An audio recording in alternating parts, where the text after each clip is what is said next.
noite a todos. Sejam todos muito bem-vindos a mais um estudo da Associação Espírita Bezerra de Menezes.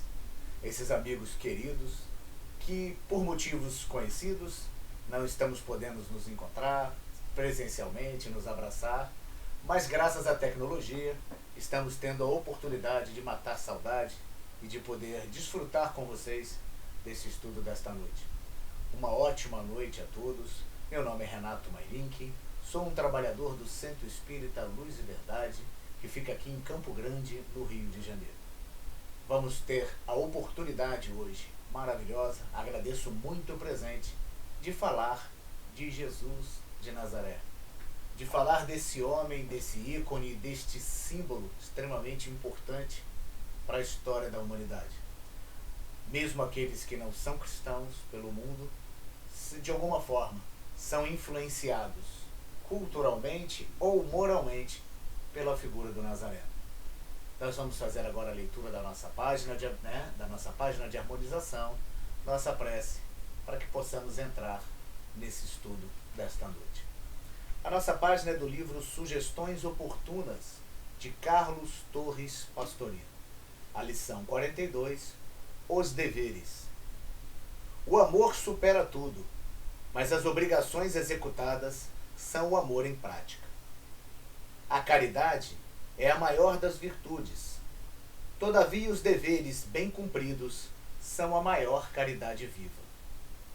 A humildade é virtude sublime. Entretanto, a tarefa bem realizada é humildade real em plena florescência. A dedicação ao próximo é o mais belo dom de si. Contudo, o serviço bem feito, com capricho, é a dedicação lídima que nos enobrece. O perdão é a mais excelsa superação de si mesmo. Porém, o trabalho integralizado com afinco é o maior perdão que damos às circunstâncias adversas. A penitência é virtude excelsa. No entanto, o labor diário é a mais feliz das penitências, que purga nossos delitos passados. A oração é a mais elevada forma de união com Deus, mas as obrigações diárias, bem praticadas, por mais materiais que sejam, constituem a oração mais sublime que se possa elevar da terra. Divino Mestre Jesus, nosso irmão maior, nosso modelo, nosso guia, aqui estamos, Pai, reunidos em Teu nome, em torno dos Teus ensinamentos, que nos trazem reflexões, que nos fazem remexer lá no íntimo, tudo aquilo que já recebemos em nossa sociedade. Mas através dos ensinamentos do nosso Mestre Jesus, somos reconstruídos a cada dia. A cada dia, uma nova etapa, um novo aprendizado, nos faz botar por terra as estruturas antigas do homem velho e a construção gradual, lenta e sempre, de um homem novo. Te agradecemos a oportunidade da vida, a oportunidade do aprendizado, a oportunidade do crescimento e da evolução. E assim, Senhor, sob a Tua proteção, sob a Tua luz, sob o Teu cuidado, estamos aqui mais essa noite de estudos, para refletirmos em torno do Teu nome, em torno de tudo aquilo que o Senhor nos deixou de legado, quando aqui esteve encarnado conosco. Assim, Pai, sob a Sua proteção, te pedimos a permissão para dar por aberto os estudos desta noite. Fica conosco, Senhor, hoje e sempre. Que assim seja.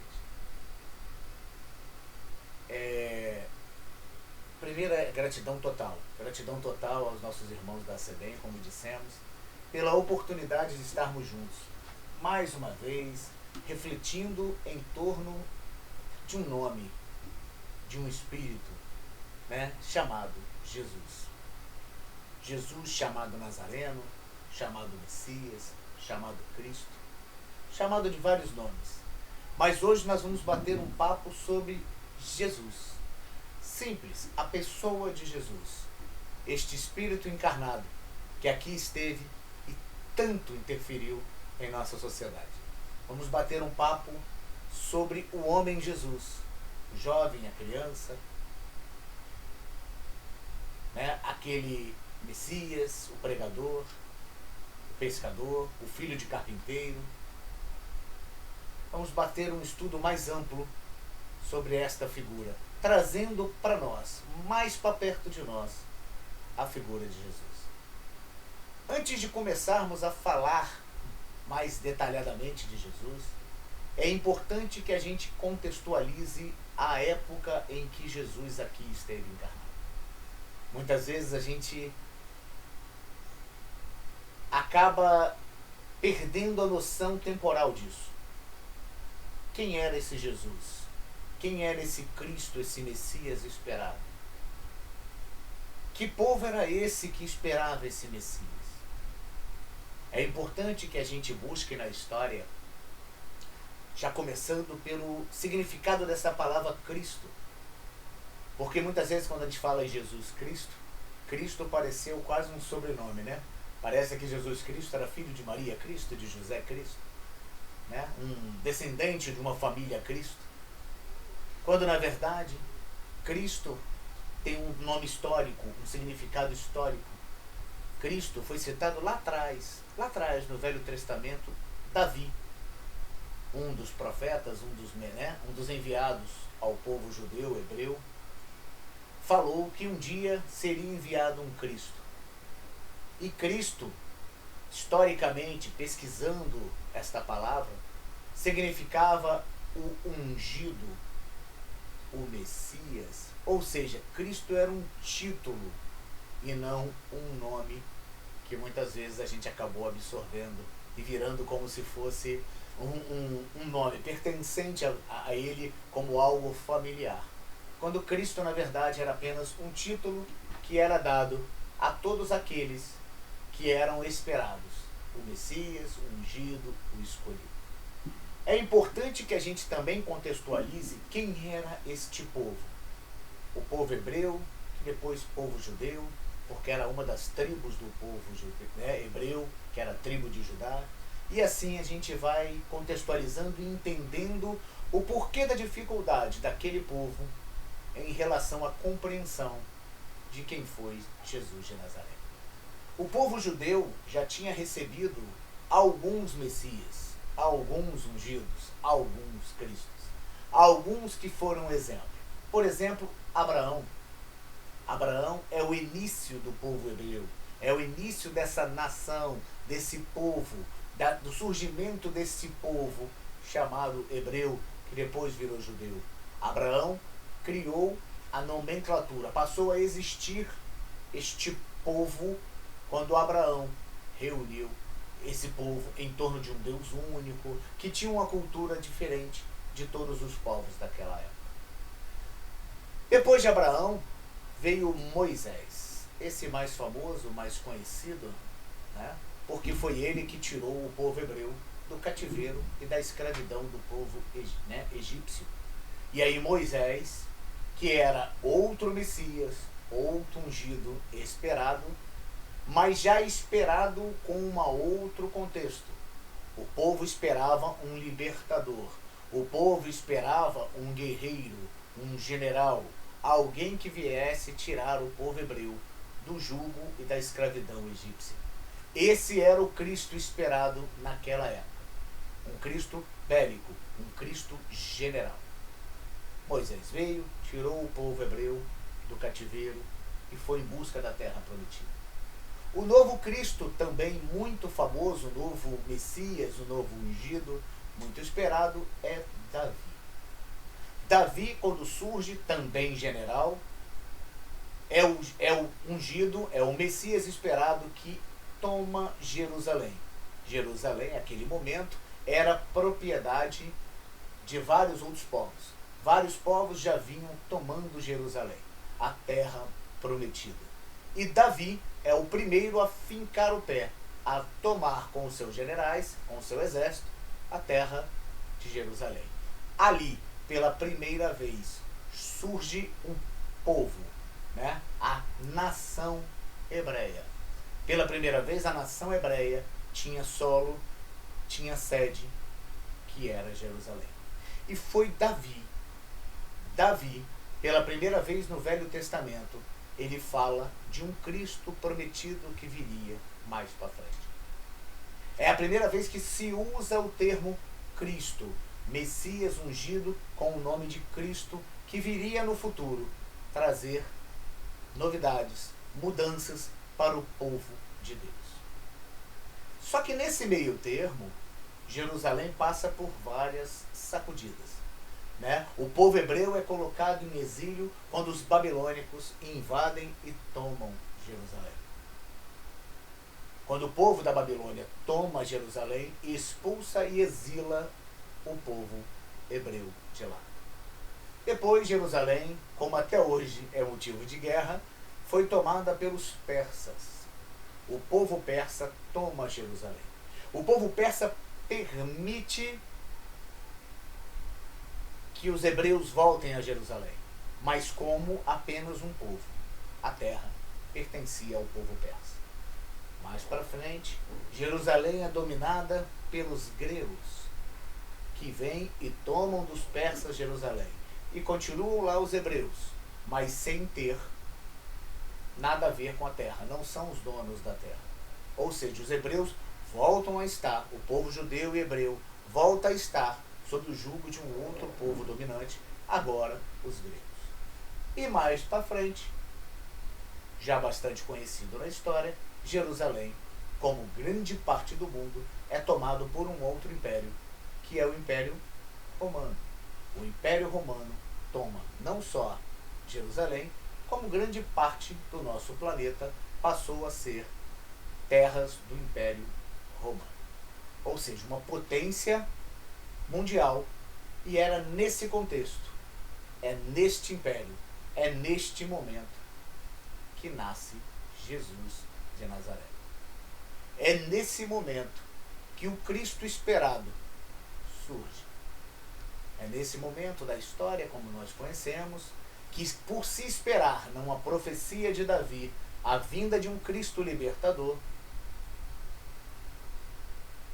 Herodes, como conhecemos na história, determina a morte das crianças, a perseguição e morte das crianças, assim como aconteceu lá no Egito Antigo, para evitar que esse Messias surgisse e ameaçasse o poder do povo romano. É interessante, né? Porque um poder bélico tão forte que dominava o mundo tinha medo de um Messias, tinha medo de um Cristo. Mas aí é que está o problema. O grande medo do Império Romano não era desse Cristo que nós conhecemos. Era o medo de um Cristo bélico, de um guerreiro, de um general que iria liderar o povo hebreu, o povo judeu, contra a dinastia do Império Romano. É aí é que está o grande pulo do gato histórico. Porque esperado pelo povo hebreu, né, pelos judeus, era um general. Um homem que viria sobre um cavalo, com exércitos, libertar aquele povo de uma opressão. E aí começa o problema. Porque sabemos que o Jesus que vinha, o Cristo que vinha, o libertador que vinha, hoje nós temos ciência de que não era esse libertador bélico. Não foi esse libertador, né, general. Aí esse estudo foi baseado no material do Portal do Espírito, um site que eu gosto muito. E aí ele divide o estudo no contexto de Jesus. Quem era Jesus neste momento em que o Império Romano era o poder? Jesus é uma só pessoa que possui duas naturezas. A natureza humana e a natureza divina. Realmente nós não temos a capacidade de entender completamente tudo o que o envolve, as duas naturezas do Cristo. Por isso costumamos a se referir a essa questão como o grande mistério da reencarnação. Toda vez que eu ouço esse termo, o grande mistério, direcionando a Jesus, eu consigo começar a compreender o porquê dessa enorme distância que Jesus parece ter de cada um de nós, ditos réis mortais. E essa distância que foi criada entre um ser divino e nós é que talvez nos torne tão difícil compreender os ensinamentos do Nazareno. Essa distância entre o divino e o real, que somos nós, entre um ser à parte e nós, é que talvez crie tanta dificuldade em nós sentirmos verdadeiramente o Mestre Nazareno perto de nós. E é engraçado isso, né? Porque ele veio encarnado, veio na matéria, sentiu dores, sofrimento, sofreu, chorou, tinha as mesmas necessidades que nós, justamente para mostrar a cada um de nós que ele era parte, como todos nós. Não era nada preferido, não era nada diferente, ele era como nós. E aí surge a doutrina espírita que nos conta que Jesus nasceu como nós, simples e ignorante. Que como nós, passou pelas provas, pelas expiações, até chegar a um espírito perfeito. Nos mostrar a proximidade do Cristo com cada um de nós. Nos mostrar que Jesus não era nada de outro mundo. Foi um espírito. É um espírito como nós. Que hoje não encarna mais pelo seu grau evolutivo, mas quando foi necessário encarnar para impulsionar a humanidade, ele também encarnou. Ele também teve um corpo físico. E isso nem se discute, né? Por isso ele sentiu dores, angústias e medos, enquanto aqui esteve. E isso faz com que a gente sinta Jesus mais próximo, menos distante, e quebre essa mística que faz muitas vezes nós acharmos que Jesus é um ser à parte. E aí muitas vezes a gente ouve assim, mas nossa, Jesus é tão distante. Se tem uma coisa que Jesus nunca foi distante. Jesus sempre foi próximo, Jesus sempre foi presente. Presente do leproso, presente na prostituta, presente no doente, presente no cego, presente ao cobrador de impostos, presente ao pescador, presente ao gentio, presente a cada um de nós. Presente junto a cada um de nós. É interessante no estudo que ele fala assim, Jesus distante de nós, nos sentimos longe, distante da perfeição de Jesus. Precisamos entender que o Nazareno nos mostrou estar sempre perto de nós. Porque Jesus nasceu como nós. Numa gestação que durou 9 meses, com um parto, com certeza com as dores do parto. Está lá em Lucas, que fala sobre o nascimento do Cristo. Que cresceu, que aprendeu, como cada um de nós, na nossa fase de infância e de adolescência, que sofreu a influência moral de Maria e de José, que sofreu a influência cultural da sua região, da religião dominante. Por isso que Jesus nunca foi contra, nem de choque à religião dominante, aos preceitos morais e culturais. Jesus foi contra a hipocrisia, mas não aos preceitos. Jesus nunca bateu de frente contra a circuncisão, mas Jesus era contra a hipocrisia daqueles que apedrejavam uma prostituta e que tinham tanto pecado quanto. Ou seja, Jesus passou pela infância, pela adolescência, com certeza viveu os momentos do questionamento da adolescência.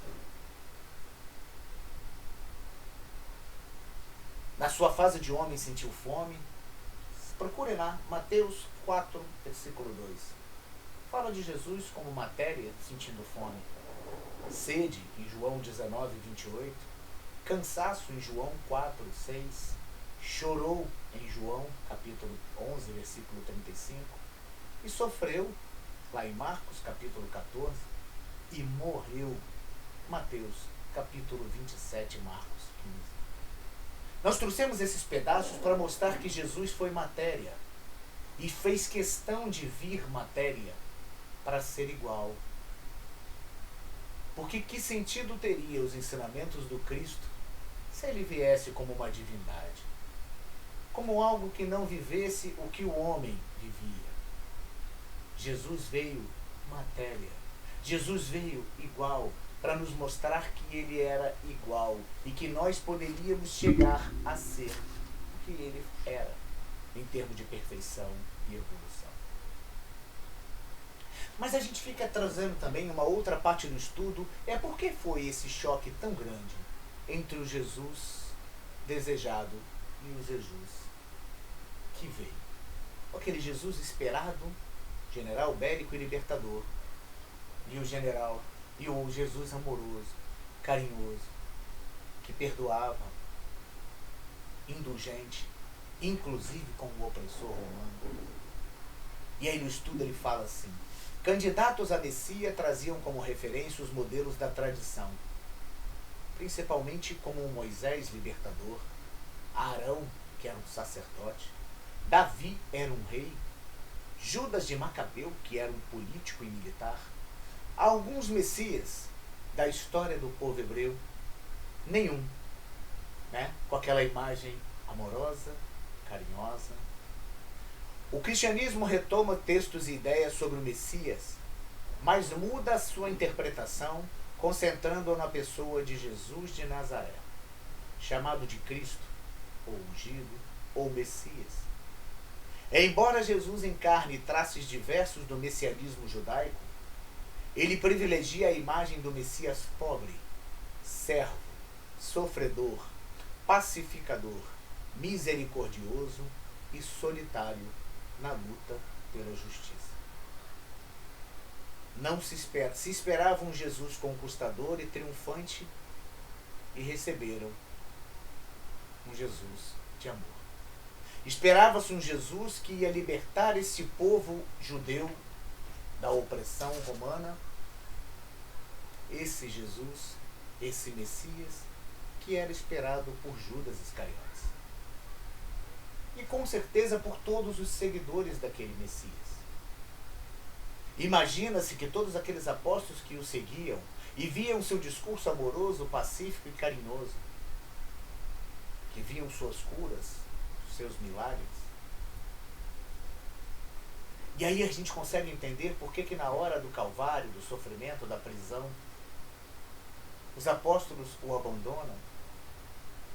Porque acho que até aquele instante, até aquele momento, mesmo aqueles que estiveram ao lado do Cristo o tempo inteiro, esperavam que em algum instante, aquele Cristo bélico, do poder, da força, da conquista, iria despertar.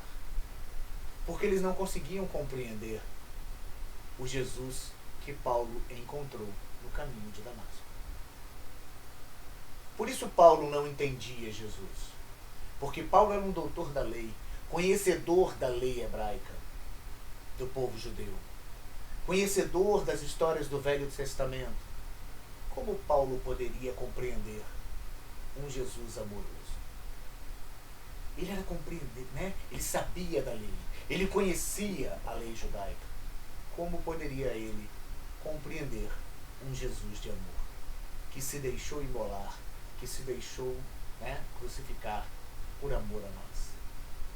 Que trouxe durante os seus 33 anos aqui encarnado apenas uma doutrina de amor, de compreensão, de justiça, de respeito ao próximo, independente de quem era o próximo. E só quando Paulo cruza com Cristo no caminho de Damasco, lembremos, Paulo estava saindo para ir perseguir um cristão, e cruza com aquela luz no caminho, cai do seu cavalo, se torna deficiente visual, fica cego, quando ouve Jesus perguntar: Paulo, por que me persegues?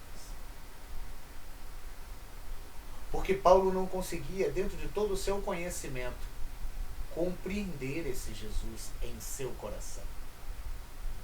Ele apenas tentava usar a razão e pouco o sentimento. Mas nesse instante, que Paulo fica nessa situação, ele compreende quem é esse Cristo. Ele compreende quem é esse Nazareno. E para demonstrar a Paulo seu amor, sem ser pelo ódio, pela opressão, pela guerra, o homem que vai cuidar de Paulo é exatamente o cristão que ele estava indo perseguir.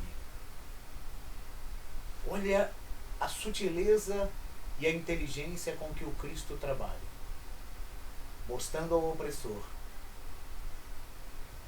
ao agressor, que aquele agredido cuidaria dele com amor, com o que cuidou. Foi o instante dele encontrar Jesus no caminho de Damasco. E talvez por isso até hoje, a maioria das nossas crenças e denominações ainda não compreendem Jesus de Nazaré. Ainda não compreendem o homem que pede que você dê a outra face ao ser agredido.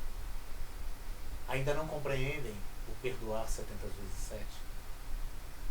Ainda não compreendem o atire a primeira pedra aquele que não tem pecado. Ainda não entendem o homem que diz, larga tudo que você tem e doe amor ao próximo e me segue. Por isso que talvez nós, no meio espírita, quando ouvimos essa explicação da espiritualidade, conseguimos nos sentir um pouco mais próximos daquilo que Jesus espera de nós. Amor, amor, amor. A gente muitas vezes diz, né? A gente tem esse jargão aí no meio espírita, né? Dessa lição, quando Emmanuel diz, edifico, disciplina, disciplina, disciplina. E Jesus nos ensinava amor, amor, amor. Amor incondicional. Porque disciplina sem amor é opressão. Disciplina sem amor é falta de capacidade de ouvir. Agora, amor é incondicional. Então, que a gente tenha disciplina é necessário. Mas que a gente se discipline com amor, para não virarmos opressores. Porque para muitos desses impérios opressores, como o romano, disciplina também existia. E era reprimida qualquer rejeição a essa disciplina com violência e agressividade. Mas esse Cristo incomodou muito aquele sistema. E aquele medo que Herodes tinha de um general bélico, muitas vezes pode ter sido trocado pelo general do amor, da fraternidade, do carinho e do cuidado. Tem uma passagem do filme chamado Ben-Hur, eu não sei quem lembra, e não a versão velha, a versão nova de Ben-Hur, que passou há pouco tempo, inclusive o Jesus é interpretado por um ator brasileiro chamado Rodrigo Santoro. E tem uma passagem muito importante naquele filme, que talvez seja uma passagem que passa despercebido para a grande maioria das pessoas, espero que percebam numa próxima assistida. Tem uma passagem de que 2 generais romanos estão em cima de um cavalo. E o povo judeu está apedrejando um outro cidadão judeu que por algum motivo está fora dos preceitos culturais da região. E quando eles estão apedrejando, os generais romanos em cima do cavalo ficam. É isso que a gente espera desse povo. Porque essa desunião, essa falta de amor, era tudo que o Império Romano precisava para exercer o poder. E aí, num exato instante, Jesus aparece e se coloca entre as pedras e esse homem. E diz assim para aquele povo judeu: é isso que os romanos desejam.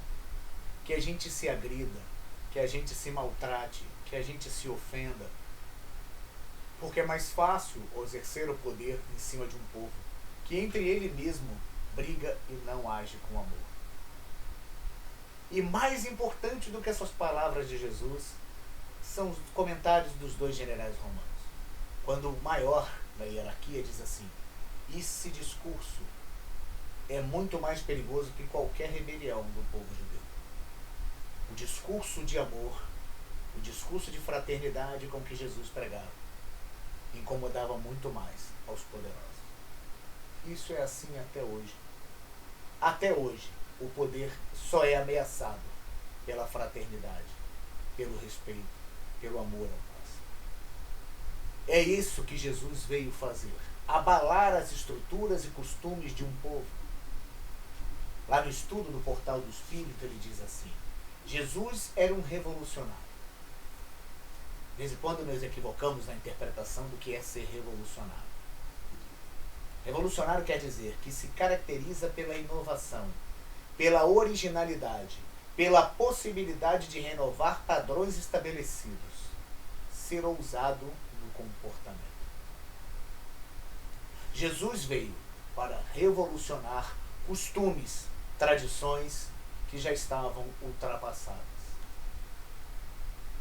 Revolucionar a hipocrisia do discurso religioso sem ação. Revolucionar o discurso vazio religioso da época sem colocar o amor em primeiro lugar. E aí no estudo ele fala assim: Jesus veio virar o mundo de pernas para o ar. Os ensinamentos de Jesus veio subverter quase tudo aquilo que constituía um dado adquirido. Quantas vezes vivemos em nossa sociedade esse discurso? Você apresenta qualquer coisa nova, as pessoas, mas sempre foi assim. Essa pessoa está querendo mudar. E é necessário que tudo seja alterado. É necessário que tudo seja atualizado, seja modernizado. Quantas vezes nas nossas instituições espíritas nós percebemos o afastamento do nosso jovem?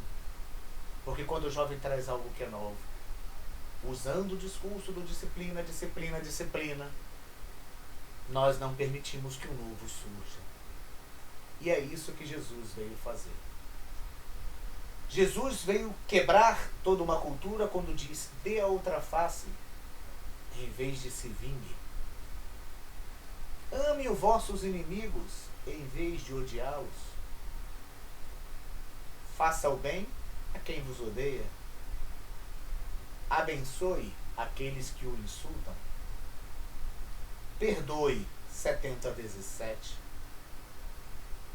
Tudo isso, quantas vezes Jesus foi lúcido e claro quando nos traz o Sermão da Montanha. Um sermão da montanha que vem nos trazer amor, mas vem nos trazer justiça social, igualdade de direitos, uma sociedade mais igualitária, onde o que sobre na sua mesa não falte na mesa do outro. É isso que incomodou o Império Romano. Historiadores falam isso, e isso é evidente quando raciocinamos e estudamos o Cristo.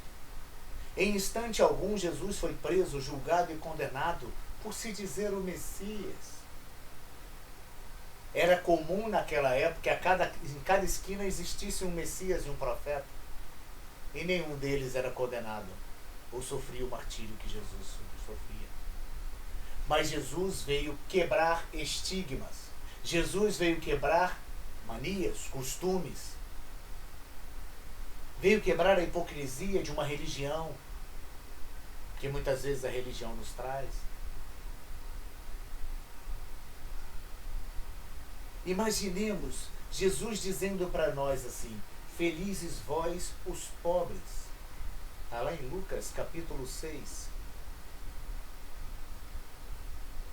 Foi a primeira vez que nós ouvimos falar em justiça social, em igualdade, nos chamando a que não sobre e desperdice em nossas mesas aquilo que falta na casa ao lado da nossa. Nos chamando a diminuir o consumismo, e aí estamos na semana do consumismo total, onde batemos todos os recordes de consumismo. Consumismo dos presentes excessivos, consumismo nas mesas excessivamente fartas. Quando tantos passam fome, não tem teto, não tem condição de ter um remédio, não tem uma água limpa para beber, não tem um teto que os abrigue. É isso que Jesus proclama quando diz: felizes os pobres. aqueles já estão passando pela experiência da dureza, da dificuldade. E nós, que estamos muitas vezes fazendo parte desse papel do supérfluo, do gasto excessivo, da falta da sensibilidade. Esse mesmo Jesus falava assim: todos os seres humanos têm a mesma dignidade e valor, inclusive as mulheres e crianças. Por isso tinha uma relação tão boa com as mulheres. E isso a sociedade ficava escandalizada. E aí você vai ver lá no Livro dos Espíritos, a espiritualidade nos trazer, lá em 1857, um capítulo para falar sobre a igualdade de direitos entre homens e mulheres. E até hoje, estamos aí vendo uma sociedade onde a mulher não é tratada igualitariamente. Onde o feminicídio tem dados alarmantes. Foi esse Cristo homem, esse Cristo espírito de luz que veio para nós, nos chamar à razão. Quando ele fala, Jesus era perfeitamente livre para transgredir as leis, sempre que essas leis fossem nocivas às pessoas. Por isso Jesus não perdia uma oportunidade de combater a hipocrisia dos fariseus nos templos, a hipocrisia da pregação oca e vazia, que ainda vemos tão forte 2000 anos depois. E aí concordo, fica difícil compreender o Cristo, fica difícil entender que o Cristo está perto de nós, se trazer Jesus para perto de nós, para dentro de nós, exige de nós posturas e mudanças muito firmes, exige de nós transformações bem radicais, exige de nossa sociedade uma mudança muito mais clara para verdadeiramente compreendermos o Jesus de Nazaré. Nós separamos 3 frases que eu acho muito importante porque são de não cristãos, como é que se diz? De questionamentos ao cristianismo, de 2 não cristãos e 1 cristão. Gandhi, Mahatma Gandhi, hindu, o pacifista que libertou a Índia, exclamou assim ao ler os evangelhos do Cristo: como pode uma árvore como esta dar os frutos que nós conhecemos? Profundo, magoa, mas nos traz a reflexão. Como pode ensinamentos tão amorosos como o Sermão da Montanha, 2000 anos depois, ainda nos agredimos, nos matamos, nos vilipendiamos, prejudicamos uns aos outros, temos guerra, fome, desigualdade social? Como pode que uma árvore tão bela tenha dado os frutos que nós conhecemos? Simplesmente ainda não conseguimos aprender a colher esses frutos. Estamos neste processo que essa doutrina nos trouxe tão bela, para nos fazer compreender e aprendermos a colher esses frutos. Uma outra fase forte, mas necessária, Khalil Gibran, libanês, filósofo. Olha que interessante, ele disse que numa vez viu Jesus de Nazaré, aquele Jesus que andava pelas ruas da Galileia, chinelinho, sandalinho, roupas simples e humilde, que dormia muitas vezes ao relento debaixo das árvores, encontrar-se com Jesus dos cristãos, no alto de uma colina no Líbano. Imagina esse encontro. Nosso Jesus de Nazaré, aquele que andava com pobres, leprosos, prostitutas, mendigos, povo pobre, povo humilde, encontrando Jesus dos cristãos. E ele diz que os dois conversaram. E num determinado momento ele viu Jesus de Nazaré se retirar dessa conversa e murmurar: não conseguimos nos entender. Forte, né? Imaginemos um diálogo do Jesus de Nazaré com o Jesus idealizados pelas potências, pelas religiões. Esse Jesus que a gente diz que é tão distante próximo é o outro. Mas o outro foi colocado de lado por interesses de uma sociedade. E aí terminamos com Melanchthon, reformador, que junto com Martim Lutero foi um colaborador do protestantismo. Mas Lutero trazia uma ideia totalmente diferente daquilo que hoje se tornou a ideia protestante. E vendo a reforma com que Lutero propunha, tudo aquilo que Lutero propunha para trazer Jesus de Nazaré das sandálias para perto de nós, o seu colaborador disse: se você tira tudo isso do cristão, tudo aquilo que Lutero queria tirar da doutrina cristã, o que você pretende dar a eles? E Lutero, na sua simplicidade, responde ao seu colaborador: Cristo. O que Lutero queria tirar eram os preceitos que nos afastam daquilo que Jesus espera de nós. Não o Jesus do ritual, o Jesus do simbolismo, aquele Jesus pregado na cruz, ou o Jesus da prosperidade, ou Jesus espírito evoluído, perfeito. Não. O que Lutero queria trazer era Cristo. Simplesmente Cristo. Simplesmente. Aquele ser, aquele espírito que veio encarnar até conosco para nos mostrar um caminho que por nós tinha se perdido e que muitas vezes parece estarmos perdidos ainda, mas hoje já estamos mais próximos desse Cristo. Porque está chegando a hora de cada um de nós, eu, cada um de vocês, termos o nosso caminho de Damasco. Todos nós teremos esse momento onde iremos romper com esse Deus de poder, com esse Cristo, Messias, e iremos compreender Jesus de Nazaré. Iremos compreender o homem nazareno. Iremos compreender aquele que se fez carne em uma manjedoura, num estábulo, pobre e humilde, que nasceu filho de um carpinteiro e não de um rei, que brincou, correu pelas terras de Nazaré, de Belém, de toda a Judéia. Aquele Cristo que entrou em Jerusalém em cima de um jumento.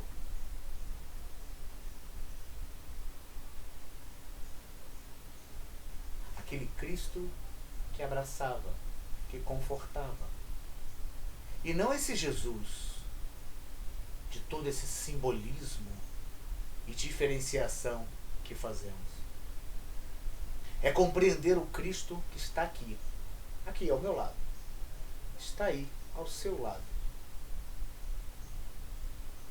está ao lado de um leito de hospital neste instante, não só ao lado do internado, mas ao lado dos profissionais de medicina, que está ao lado dos cientistas que nesse instante pesquisam uma cura para essa pandemia. Ou seja, esse Cristo, não aquele Cristo dos templos. Então esse Cristo que verdadeiramente, realmente é muito distante de nós. Cristo é muito mais do que isso. E em um determinado momento, caminhando para o fim das nossas reflexões, do nosso estudo, desse nosso bate-papo, esse mesmo Cristo disse assim: eu sou o caminho, a verdade e a vida. Ninguém pode ir ao Pai se não for por mim.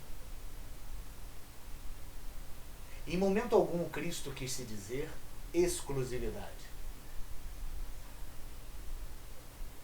Em momento algum, Jesus quis dizer que era apenas crer superficialmente nele. Era viver os seus ensinamentos. Era viver aquilo que ele esperava de nós. Quando Jesus diz caminho, ele diz que caminho é a direção, né? Interpretativo. De caminho quer dizer direção a seguir para um local, um rumo. Ele quis dizer que os seus ensinamentos, que a sua vida, seu tempo entre nós, foi uma bússola, uma direção, ou quis dizer o que é necessário fazer para atingirmos a perfeição que a gente deseja. No dicionário, verdade quer dizer o que está de acordo com os fatos ou realidade, conformidade com o real, autêntico, verídico, exato. Jesus quis dizer que era simples sua doutrina, desde que ela fosse praticada com amor. Com amor incondicional. O amor que não julga, que não condena. O amor que consola. O amor que ampara, que abraça, que aconchega. O amor de uma palavra amiga, de uma palavra de apoio. E ele diz que era vida. Lá no dicionário, vida diz que é um conjunto de propriedades, atividades e funções. Período compreendido entre o nascimento e a morte. É nosso modelo para alcançar transformação. E o que é vida e é morte para nós espíritas? Passagem, transformação, recomeço. Para nós, vida é eterno. Estamos no eterno processo de aprendizado. E é isso que Jesus queria para nós. Que vivêssemos, que praticássemos, que realizássemos todas as obras que Ele espera de cada um de nós. Mas Ele não espera de nós algo que a gente ainda não é capaz de dar. Esse muitas vezes é um dos equívocos que cometemos. Criamos a falsa ilusão de que temos que ser o exemplo da perfeição. Conhecemos a doutrina hoje e amanhã já somos espíritos evoluídos. Não. O que Ele espera de cada um de nós é hoje sermos melhores do que ontem, amanhã melhores do que hoje. E isso é lento e gradual. Isso é calmo, é brando, é tranquilo. Não queira ser mais do que a gente ainda não é capaz de ser. Não queira de você mais do que a gente é capaz de dar. Precisamos caminhar. Precisamos andar. Precisamos demonstrar que desejamos o melhor. Mas ainda cairemos. Ainda iremos fraquejar. Ainda teremos momentos onde vamos achar assim, caramba, não aprendi nada. Depois de tudo que eu achei que já tinha entendido do que o Cristo queria de mim, eu continuo fazendo tudo errado.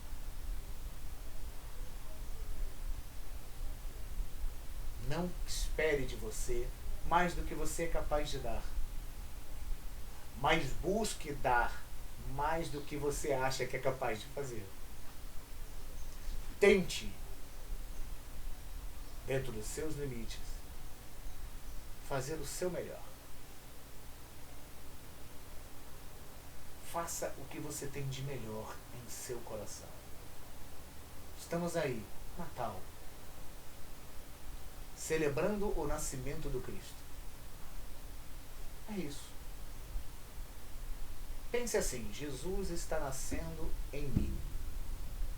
Acabei de passar pelo meu caminho de Damasco.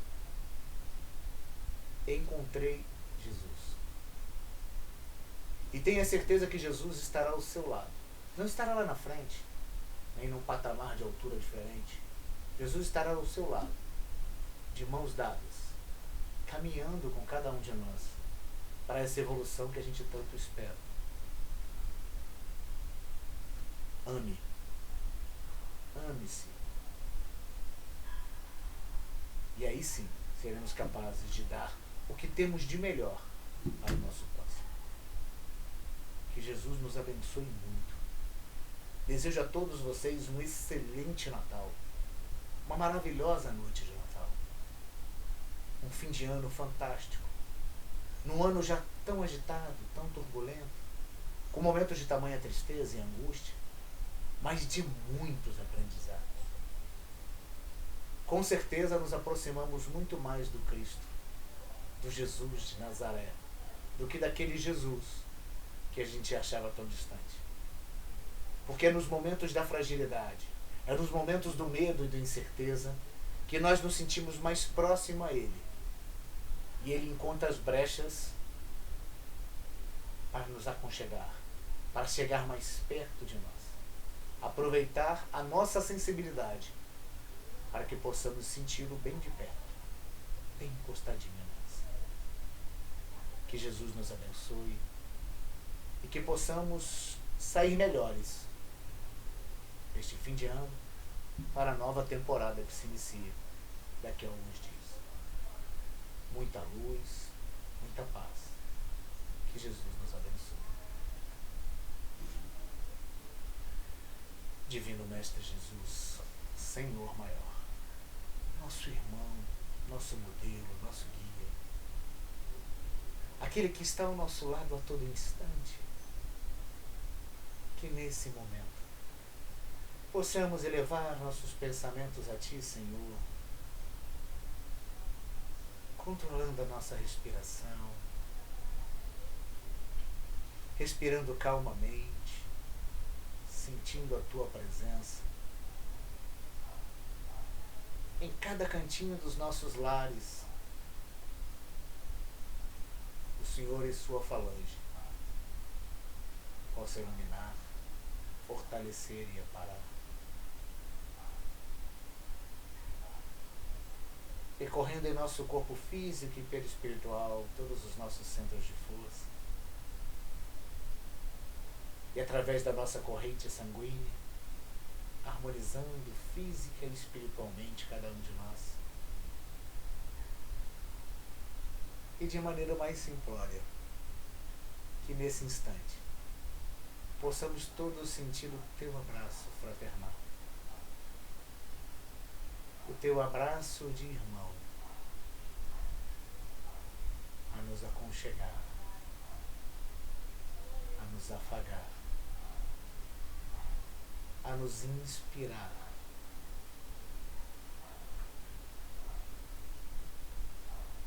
Divino Mestre Jesus, gratidão é a palavra. Obrigado pelo Teu amor, amparo e proteção.